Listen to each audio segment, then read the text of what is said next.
오늘 하나님께서 우리에게 주신 말씀 신약의 본문 두 군데입니다. 사도행전 9장 1절로 9절 그리고 갈라디아서 2장 20절 두 부분입니다. 먼저 사도행전 9장 1절로 9절의 말씀을 제가 봉독하겠습니다. 제가 말씀을 봉독할 때 하나님의 계시의 음성을 듣게 되시기를 바랍니다. 사울은 여전히 주님의 제자들을 위협하면서 살기를 띠고 있었다. 그는 대제사장에게 가서 다마스쿠스에 있는 여러 회당으로 보내는 편지를 써달라고 하였다. 그는 그 도를 믿는 사람은 남자나 여자나 가리지 않고 닥치는 대로 묶어서 예루살렘으로 끌고 오려는 것이었다. 사울이 길을 가다가 다마스커스 가까이에 이르렀을 때에 갑자기 하늘에서 환한 빛이 그를 둘러 비추었다. 그는 땅에 엎어졌다. 그리고 그는 사울아 사울아 네가 왜 나를 핍박하느냐 하는 음성을 들었다.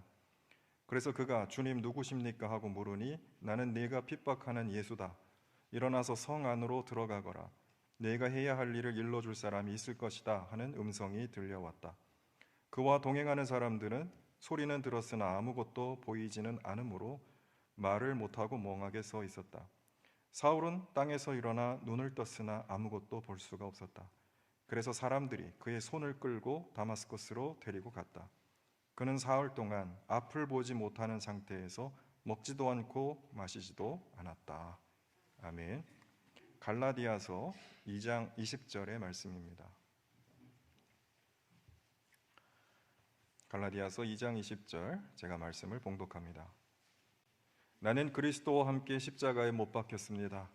이제 살고 있는 것은 내가 아닙니다. 그리스도께서 내 안에서 살고 계십니다. 내가 지금 육신 안에서 살고 있는 삶은 찬양도 참 아름답고 꽃도 아름답죠. 저는 여러분들을 또 보고 있지 않습니까? 여러분들 오늘 참 빛납니다. 얼굴이 천사같이 빛납니다.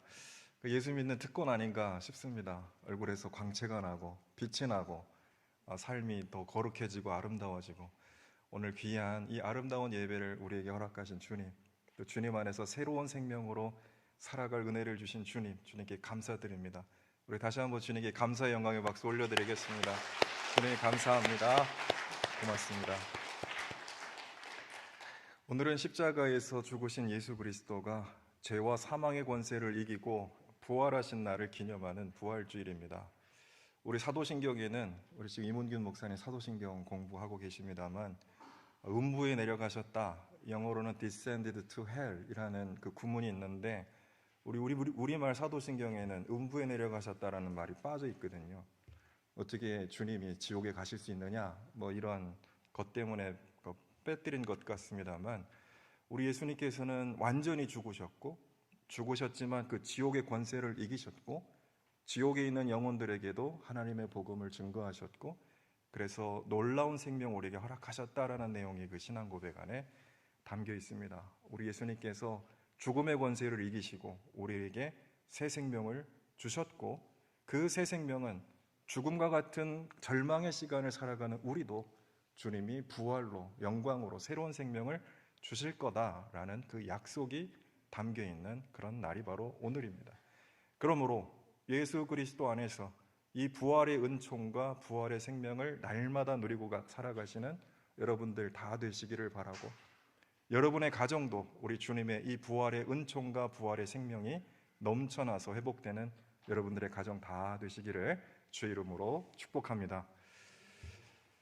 기독교가 유대교 경계를 넘어서 그리스 로마 세계로 전파되면서 기독교가 세계 종교가 되었습니다. 원래 유대 땅에서 시작된 기독교는 그리스 로마 세계로 전파되면서 로마 제국을 통해서 그리스 로마 세계로 확장되며 세계 종교가 된 것이죠. 그랬을 때 한 가지 걸림돌이 되었던 문제가 있었습니다. 2세기 유명한 로마의 철학자 켈수스라는 철학자가 있었는데 그는 그리스도의 성육신과 동정녀 탄생을 비판하였습니다. 영원 불변한 신이 미천한 인간으로 태어나는 것은 있을 수 없는 이야기다라고 논박하였고 예수는 그저 한 사람의 비루한 인간에 불과하였다 이렇게 막말을 쏟아놓았습니다. 같은 맥락에서 그는 십자가의 죽음도 폄훼하였습니다.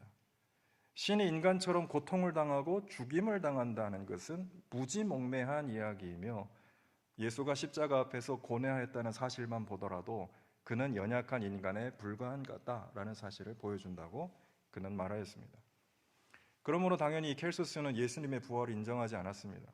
그것은 어리석은 사람들의 정신착란에 불과하다라는 주장이었습니다. 이런 의심과 비판은 비단 2세기에만 있었던 건 아닙니다. 지금도 소위 지성인이라고 하는 사람들은 예수의 성육신, 예수의 동정녀 탄생, 예수의 십자가의 대속의 죽음, 예수의 부활, 이런 것들을 믿지 않고 있죠. 사실 기독교는 이런 비판에 대하여 일일이 논리적으로 반박하지 않았습니다. 진리는 무너지지 않는다는 신념 때문이었고, 또 교리적으로 세상과 다투기보다는 믿음으로 부활을 증언하며 사는 것이 더 중요하다라고 여겼기 때문입니다. 우리가 오늘 예배 시간에도 또 신앙 고백을 한 것처럼 성령으로 잉태되어 동정녀 마리아에게서 나시고 본디오 빌라도에게 고난을 받아 십자가에 못 박혀 죽으시고 장사된 지 사흘 만에 죽은 자 가운데서 다시 살아나셨으며, 그리고 죄를 용서받는 것과 몸의 부활과 영생을 믿습니다 라는 신앙 고백을 가지고 2000년 동안 묵묵히 우리는 세상 속에서 그리스도의 증인으로 살아왔던 것입니다. 초대교회의 심지어 박해로 인해서 순교에 이르는 상황 속에서도 순교자들은 부활을 믿으며 영원히 사는 것을 믿으며 그리스도 안에서 그리스도와 함께 담대히 죽을 수 있었습니다.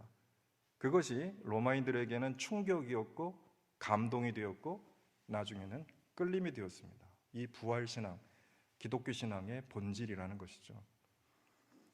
그리스도의 십자가의 처형, 그래서 그의 죽음을 보고 진정 하나님의 아들이었다라고 말했던 로마 백부장의 고백은 이후 그리스도의 부활을 경험한 그리스도인들의 진실한 삶과 그들의 숭고한 순교의 모습을 지켜본 로마인들의 고백이 되었습니다. 이러한 사실은 박해 속에서도 기독교가 로마 제국에서 성장했던 역설의 진리를 상징적으로 보여주고 있습니다. 우리가 부활의 소망으로 살아간다면 부활과 기독교 신앙을 조롱하고 비판하는 세상 속에서도 교회는 흔들림 없이 사람들에게 복음의 진리를 증거하면서 세상 속에 굳건히 뿌리를 내린다라는 사실을 역사는 증명하고 있습니다. 3세기 위대한 교부 오리겐이라는 사람은 이 켈소스의 비판이 믿지 않는 사람들 속에 퍼져나가는 현실 속에서 기독교를 오해하는 불신자들과 아직 신앙이 연약한 그리스도인들에게 복음의 진리를 명확하게 설명하기 위해서 켈소스를 반박함이라는 글을 썼습니다. 오리겐은 기독교 신앙이 이성과 철학에 반하는 것이 아니라 더 높은 차원의 진리를 담고 있으며 철학자들이 파악하지 못한 놀라운 하나님의 지혜가 기독교 신앙 안에 담겨 있다라고 말했습니다. 비상식이 아니라 초상식이라는 것이죠. 인간의 이성을 뛰어넘는 놀라운 지혜가 복음의 진리 안에 담겨 있다라는 것이었습니다. 켈소스가 옹호했던 로마의 전통 종교야말로 비도덕성, 우상, 미신에 사로잡혀 있으며 기독교는 켈소스가 조롱하였던 세상에서 가장 낮고 보잘것없는 사람들로 하여금 복음의 진리를 증거하며 역사 속에 하나님의 위대한 일을 이루어가게 만드는 참된 종교라고 말하였던 것이죠. 켈소스는 기독교는 지성인들에게는 전파되지 못하고 무지몽매한 사람들에게만 전파될 수 있다라고 말했습니다. 왜냐하면 교리가 매우 무지하기 때문에. 그러나 반대로 우리 오리겐은 그렇게 켈소스가 무시하고 조롱한 비천한 사람들을 위대한 사람들로 만들어내서 그들을 통해 세상 속에 하나님의 역사를 이루어가는 것이 진정한 참된 종교가 아니냐라고 말했던 것입니다. 무엇이 참된 진리인지는 로마의 종교와 기독교의 삶의 차이를 보면 알 수 있다라는 것입니다. 부활의 진리는 그리스도의 부활을 경험하고 주님을 따르는 사람들의 삶 속에서 증명되는 것입니다. 이미 사도 바울은 고린도전서 15장에서 그리스도의 부활이 없다면 기독교의 선포와 믿음은 헛된 것이라고 말합니다. 또 부활이 없다면 복음을 전하는 사람들의 증언이 거짓으로 판명될 것이라고 말합니다.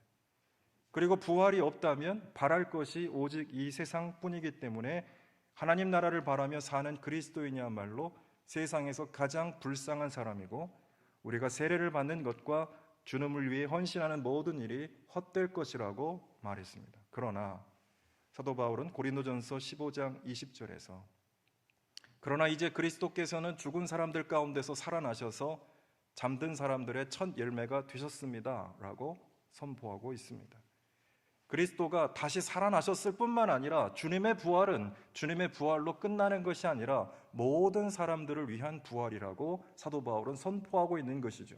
주님의 부활은 첫 열매이고 그 부활은 우리에게도 적용되고 이루어진다라는 말씀입니다. 그래서 부활은 우리가 하나님 나라를 소망하는 근거가 되고 고난과 죽음을 무릅쓰고 주님을 위해 헌신하는 이유가 되고 비록 세상에서 고난과 어려움을 당할지라도 낭망하지 않고 주님의 말씀에 순종하는 힘이 되는 것입니다. 제가 저희 얘기해서 좀 죄송합니다만은 저희 어머니가 2019년에 암으로 고생하시다가 돌아가셨습니다. 저는 굉장히 걱정했습니다. 평소에도 좀 몸이 약하시고 걱정도 많으신 분이 투병하면서 또 고통을 많이 당하시지는 않을까 염려했습니다만 병상에서 만난 어머님은 너무나도 아름다우셨어요. 마치 천사와 같은 얼굴을 하고 계셨습니다. 그러면서 오히려 걱정하는 가족들을 위로하고 못난 아들이라고 또 그렇게 부족한 모습으로 서 있는 아들에게 사랑한다고 축복한다라고 말씀하셨습니다. 그리고 저에게 한 말이 내가 먼저 갈게. 나중에 천국에서 다시 만나자. 이런 부활의 신앙을 가지고 계셨던 걸 제가 발견했습니다. 제가 여러 차례 이론적으로 머리로는 잘 알고 있었지만 이렇게 어머니의 죽음 속에서 부활의 신앙이 얼마나 우리에게 위로와 용기가 되는지, 소망이 되는지, 죽음이 끝이 아니고 주님 안에서 다시 만날 그날이 있다라는 그 소망이 그리스도인들에게 얼마나 큰 소망과 용기를 주느냐라는 것이죠. 부활신앙은 사도 바울이 그리스도를 담대하게 따라가게 하는 원동력이었습니다. 그것은 주님을 따르는 우리에게도 마찬가지입니다. 부활은 우리를 향한 주님의 약속입니다. 날마다 우리에게 주시는 능력입니다. 언제나 우리와 함께 하신다는 증거입니다. 그래서 부활은 고난과 죽음을 이기고 주님 안에서 영원한 소망을 품게 하는 능력입니다. 사도 바울은 주님의 부활을 언제 경험하였습니까? 갈라디아서 1장 13절을 보면 사도 바울이 부활하신 주님을 만나기 전까지 그는 교회를 박해하는 사람이었다라고 말합니다. 나는 하나님의 교회를 몹시 박해하였고 또 아주 없애버리려고 하였습니다라고 그는 고백하였습니다. 그런데 하나님은 그를 이방 사람들 앞에 복음을 증거하는 사람이 되게 하시려고 그 아들을 사도 바울 앞에 나타내 보이셨다고 갈라디아서 1장 16절에서 바울은 고백하였습니다. 부활하신 주님을 만난 사건이 그의 생각과 그의 삶의 모습을 완전히 뒤바꾼 것입니다. 바울이 부활하신 주님을 만난 사건은 오늘 우리가 읽은 사도행전 9장 1절로 9절에서 기록되어 있습니다. 그는 교회 공동체가 예수님의 십자가와 부활 사건 이후에 더 두루 퍼져나가는 현실의 위기감을 느끼고 그 도를 믿는 사람은 남자나 여자나 가리지 않고 닥치는 대로 묶어서 예루살렘으로 끌고 오겠다, 이런 목적을 가지고 살기등등하여 다마스커스로 향하였습니다. 그가 다마스커스에 이르렀을 때 갑자기 하늘에서 환한 빛이 그를 둘러 비추며 사울아 사울아 네가 왜 나를 핍박하느냐라는 음성이 들렸습니다. 그가 누구시냐라고 물었을 때에 나는 네가 핍박하는 예수다라는 음성을 들었습니다. 그 후에 그는 찬란하게 비추는 빛 속에서 시력을 잃었고 생생하게 들리는 음성 속에서 아무 말도 하지 못하고 멍하니 서 있을 수밖에 없었습니다. 9장 9절에는 그가 사흘 동안 앞을 보지 못하는 상태에서 먹지도 않고 마시지도 않았다라고 합니다. 바울은 부활하신 그리스도를 다마스커스 도상에서 만난 후에 철저한 어두움과 침묵 속에 갇히게 되었고 율법이 전부라고 생각하며 살기등등하게 살았던 이전의 삶이 철저하게 무너지는 경험을 하였던 것입니다. 자신이 핍박하던 예수를 직접 만나고 그는 커다란 충격에 휩싸였습니다. 자기가 믿고 살았던 신념이 통째로 무너지는 그런 철저한 붕괴를 그는 경험하였던 것입니다. 이전에 품었던 생각, 그가 했던 말, 자신이 생각하고 있었던 존재의 정체성, 삶의 목적과 의미, 그것들이 전부 무너지면서 옛자아가 죽는 경험을 하였습니다. 그러나 그것은 죽음이 아니었습니다. 그가 주님의 은혜 안에서 새롭게 태어나는 과정 중에 있었던 것입니다. 주님은 신실한 종 아나니아를 그에게 보내셨고 아나니아는 그대가 오는 도중에 그대에게 나타나신 주 예수께서 나를 보내셨소. 그것은 그대가 시력을 회복하고 성령으로 충만하게 되도록 하시려는 것이요 라고 말하며 기도하였습니다. 그러자 사울의 눈에서 비늘 같은 것이 떨어져 나가고 그가 시력을 회복하였고 그는 일어나서 세례를 받았습니다. 주님과 교회를 박해하던 사울이 이제 이방인들에게 주님의 이름을 증거하는 바울로 거듭나는 순간이었습니다. 부활하신 예수님을 만나 새로운 삶과 존재로 거듭나는 부활을 그가 경험하였던 것입니다.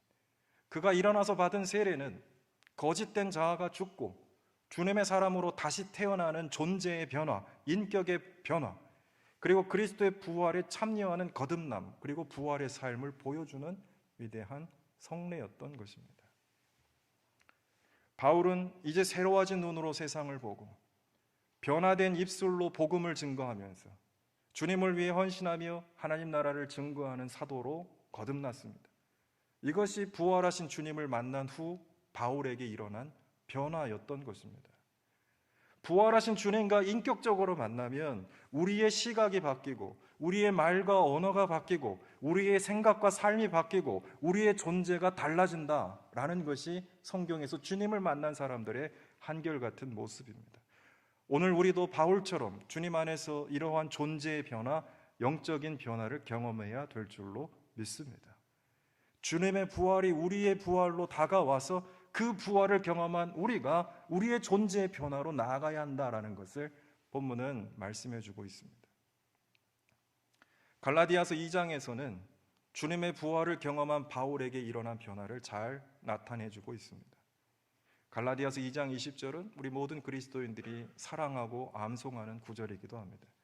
바울은 부활하신 그리스도 안에서 살아가는 삶의 변화가 무엇인지 이 짧은 문장에서 말해주고 있습니다. 나는 그리스도와 함께 십자가에 못 박혔습니다. 이제 살고 있는 것은 내가 아닙니다. 그리스도께서 내 안에 살고 계십니다. 내가 지금 육신 안에 살고 있는 것은 나를 사랑하셔서 나를 위하여 자기 몸을 내주신 하나님의 아들을 믿는 믿음 안에서 살아가는 것입니다. 그리스도와 함께 십자가에 못 박혔고 이제 그리스도가 내 안에 살고 계시고 나는 그리스도 안에서 살고 있다라는 고백입니다. 이러한 삶의 특징 크게 두 가지로 나타납니다. 오늘 설교의 제목이기도 합니다. 바로 자유와 순종입니다. 부활을 경험한 그리스도인의 삶의 변화, 그리스도 안에 살고 그리스도가 내 안에 살고, 그렇게 해서 나타나는 삶의 변화 두 가지, 자유와 순종. 우리가 오늘 읽지는 않았지만 고린도전서 9장 19절을 보면 사도 바울은 이 두 가지를 잘 요약하고 있습니다. 나는 어느 누구에게도 얽매이지 않은 자유로운 몸이지만 많은 사람을 얻으려고 스스로 모든 사람의 종이 되었습니다. 예수를 만난 후 나는 그 무엇에도 얽매이지 않은 자유로운 존재가 되었다. 예수님이 나를 구원하고 해방하였기 때문에 나는 그 무엇에도 얽매이지 않는 자유로운 사람이 되었다. 그러나 내가 이제 예수 안에 살아가면서 예수님을 본받아 살아가면서 이제 모든 사람을 얻으려고 모든 사람의 종이 되었다. 바로 자유와 순종. 이것은 역설적인 것 같으나 예수님의 부활을 경험한 바울이 고백한 자신의 정체성이었습니다. 주님의 부활을 경험한 사람이라면 주님 안에서 그 무엇도 두렵지 않고 누구에게도 얽매이지 않는 자유로운 사람이 됩니다. 또한 주님을 본받아서 모든 사람을 사랑으로 섬기는 사람이 됩니다. 그리스도 안에서 자유와 그리스도를 따르는 순종, 이것이 변화된 사도 바울의 모습이었습니다. 오늘 우리가 우리 스스로에게 자문해 볼 수 있을 것입니다. 나는 부활하신 주님의 부활의 생명과 은총을 누리고 살아가고 있는가? 두 가지를 질문해 보면 알겠죠. 나는 자유로운 사람인가? 나는 거듭난 사람인가? 두 번째, 나는 스스로 모든 사람을 섬기는 사람으로 살아가고 있는가? 이 질문의 대답이 우리가 얼마나 그리스도의 은총과 그리스도의 생명을 누리고 살아가는지에 대한 답변이 될 것입니다. 우리에게 자유가 있습니까? 그에 따르는 순종함이 있습니까? 그렇다면 우리는 그리스도 안에서 부활의 삶을 온전히 살아가는 사람들입니다. 반대로 자유함이 없고 우리 안에 불안과 두려움이 있고 걱정과 절망에 여전히 사로잡혀 있다면 우리는 주님이 주신 부활의 은총을 충분히 누리지 못하고 있는 것입니다. 또한 우리 안에 순종함이 없다면 욕망과 이기심, 교만과 나태에 사로잡혀서 주님의 말씀에 귀 기울이지 못한다면 우리는 여전히 부활의 능력을 온전히 경험하고 있지 못하는 것입니다. 사랑하는 교회 여러분, 부활은 역사적인 사건인 동시에 인격적인 사건입니다. 초대교회 공동체에게 부활은 역사적인 사건이었고 오늘 본문에서 사도 바울에게는 인격적인 사건이었습니다. 예수님은 예나 지금이나 제자들을 만나 부활의 은혜와 생명을 주시고 그리스도 안에서 살아가도록 우리에게 힘과 능력을 주십니다.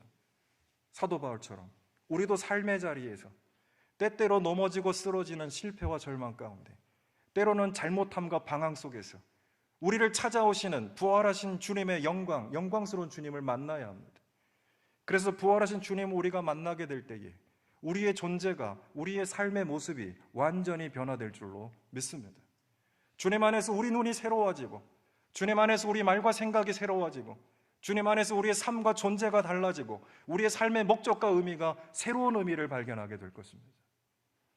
주님이 우리 안에 사시고 우리가 주님 안에 살아갈 때 우리를 억눌러 왔던 그 무엇으로부터도 우리는 자유로운 존재가 되고 주님 안에서 담대하고 용감해질 수 있습니다. 그래서 루터는 믿는 자의 특징은 담대함이라고 말했습니다. 주님 안에서 두려울 것이 없습니다. 세상 그 무엇으로부터도 두려워 떨지 않습니다. 왜냐하면 주님이 우리를 구원하셨기 때문이죠. 그러나 동시에 우리가 주님의 부활을 경험할 때, 주님 안에서 살게 될 때, 주님 안에서 주님 말씀에 기쁨으로 순종하며 누가 시켜서가 아니라 기꺼이 자발적으로 주님을 따르는 삶을 살게 되는 것입니다. 순종함에 기쁨이 있는 것이죠. 주님이 주시는 생명이 우리 안에 있기 때문입니다. 부활하신 주님을 인격적으로 만나서 주님의 부활의 은총과 부활의 생명이 여러분 안에 자유와 순종의 삶으로 나타날 수 있기를, 여러분 가정에 나타날 수 있기를 주의 이름으로 부탁합니다. 함께 기도하겠습니다. 하나님 아버지, 교회를 박해하는 바울을 다마색 도상에서 만나주시고 부활하신 주님이 그에게 은총과 생명을 주셔서 완전히 새로운 사람으로 거듭나게 하시는 것 감사합니다. 이제 우리도 부활하신 주님을 인격적으로 만나 부활의 은총과 생명과 능력이 우리 안에 있게 하여 주시고 주님 안에서 자유롭고 담대하게 하시고 주님 안에서 순종의 기쁨이 있게 하여 주셔서 우리를 통해 이루시려는 하나님의 놀라운 뜻이 우리와 우리 가정과 우리 사는 세상에 이루어질 수 있도록 하나님 함께하여 주옵소서. 이 모든 말씀 우리 주님 예수 그리스도의 이름으로 기도드리옵나이다. 아멘.